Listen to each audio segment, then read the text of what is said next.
Washington থেকে আসা এক গুরুত্বপূর্ণ খবরে জানা গেছে, যুক্তরাষ্ট্রের সিনেট প্রেসিডেন্ট ডোনাল্ড ট্রাম্পের সামরিক ক্ষমতা সীমিত করার উদ্যোগ নিয়েছে।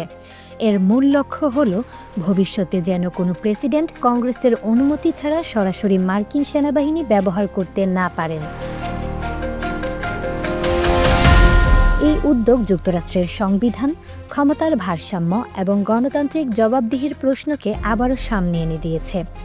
সম্প্রতি ভেনেজুয়েলায় মার্কিন সামরিক অভিযানের পর থেকেই কংগ্রেসে এই ইস্যু নিয়ে তীব্র আলোচনা শুরু হয়।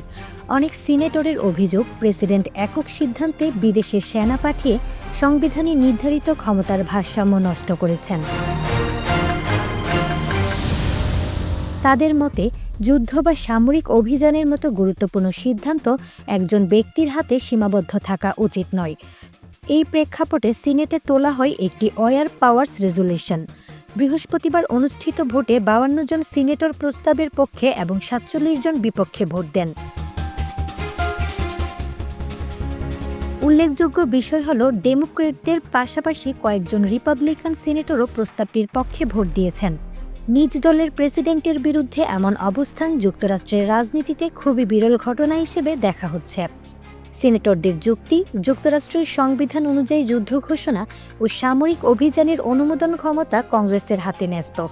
কিন্তু বাস্তবে গত কয়েক দশকে একের পর এক প্রেসিডেন্ট জাতীয় নিরাপত্তা বা জরুরি পরিস্থিতির যুক্তি দেখিয়ে কংগ্রেসকে পাশ কাটিয়ে সামরিক পদক্ষেপ নিয়েছিল।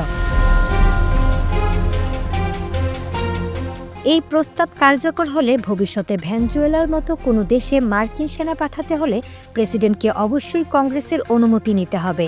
সিনেটরদের দাবি, এটি শুধু ডোনাল্ড ট্রাম্পকে থামানোর উদ্যোগ নয়, বরং ভবিষ্যতের সব প্রেসিডেন্টের জন্য একটি দৃষ্টান্ত স্থাপন করবে, যাতে যুদ্ধের সিদ্ধান্ত আরও গণতান্ত্রিক প্রক্রিয়ার মাধ্যমে নেওয়া হয়। অন্যদিকে প্রেসিডেন্ট ডোনাল্ড ট্রাম্প এই উদ্যোগের তীব্র বিরোধিতা করেছেন। তার মতে, জাতীয় নিরাপত্তার প্রশ্নে প্রেসিডেন্টের হাতে দ্রুত ও শক্ত সিদ্ধান্ত নেওয়ার ক্ষমতা থাকা জরুরি। তিনি মনে করেন, কংগ্রেসের অনুমতির জন্য অপেক্ষা করলে অনেক সময় তা দেশের স্বার্থের বিরুদ্ধে যেতে পারে।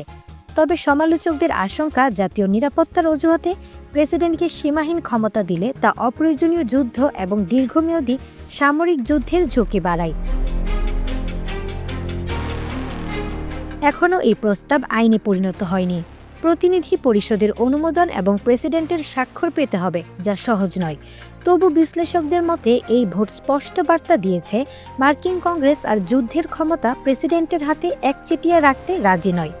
সবশেষে আবারও সামনে এসেছে সেই পুরনো কিন্তু গুরুত্বপূর্ণ প্রশ্ন, যুদ্ধের সিদ্ধান্ত কে নেবে, প্রেসিডেন্ট নাকি জনগণের নির্বাচিত প্রতিনিধিরা?